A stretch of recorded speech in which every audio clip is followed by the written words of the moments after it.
আজকের গল্প বোকা চোর বুদ্ধিমান বউ। একটা গ্রামে এক চোর ছিল। নাম তার হাবুল। কিন্তু সে ছিল খুবই বোকা।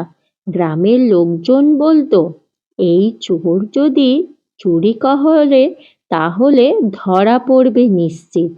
একদিন হাবুল শুনল গ্রামের এক ধনী লোক শহরে গেছে।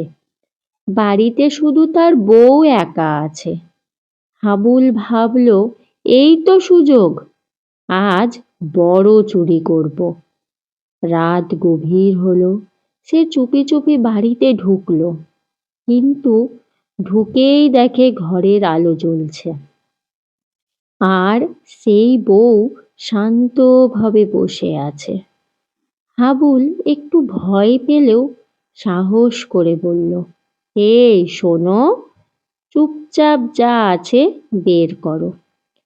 আমি কিন্তু খুব খারাপ চোর। মহিলা তাকে মাথা থেকে পা পর্যন্ত দেখে হেসে বলল, ও মা, তুমি তুমি এত দেরি করে এলে কেন? চোর অবাক। মানে দেরি? মহিলা বলল, আরেকজন চোর তো একটু আগেই সব টাকা নিয়ে গেল। হাবুলের মাথায় যেন আকাশ ভেঙে পড়ল। সে চিৎকার করে বলল, কি? আরেক চোর? কোথায় সে? মহিলা ফিস ফিস করে বলল, ওই পিছন ঘরে লুকিয়ে আছে, তুমি চাইলে ধরতে পারো। আমি তো একা, ভয় পাচ্ছি। হাবুল ভাবল, আজকে যদি ওই চোরকে ধরে টাকা নিয়ে নিই তাহলে সব আমার। সে দৌড়ে পিছনের ঘরে ঢুকল, আর ঢুকতেই ধাম। মহিলা বাইরে দিয়ে দরজা বন্ধ করে দিল। হাবুল চিৎকার, এই দরজা খোলো, আমি তো চোর। বাইরে থেকে মহিলা জোরে চিৎকার শুরু করলো, চোর চোর, সবাই ধরো।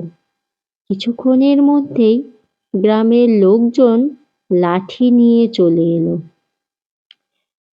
দরজা খুলে হাবুলকে বের করতেই সবাই হাসতে লাগলো। একজন বলল, এ তো সেই বিখ্যাত বোকা চোর। হাবুল কান্না করে বলল, আমি তো চুরি করতেই এসেছিলাম, কিন্তু এখানে তো আমার সাথেই চুরি হয়ে গেল। সবাই হেসে গড়াগড়ি। মহিলা বলল, চুরি করতে আসার আগে একটু বুদ্ধি শিখে আসতে হয়। গ্রামের মোড়ল বলল, এই ছেলেকে আজ ছেড়ে দাও, এর থেকে বড় শাস্তি আর কি? নিজের বোকামিতে ধরা পড়েছে।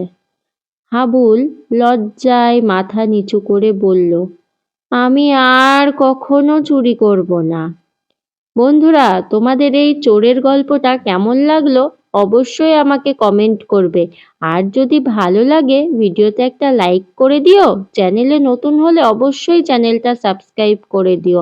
তোমাদের জন্য এরকম গল্প বানাতে আমাকে উৎসাহ দেবে তোমাদের লাইক, কমেন্ট আর শেয়ার।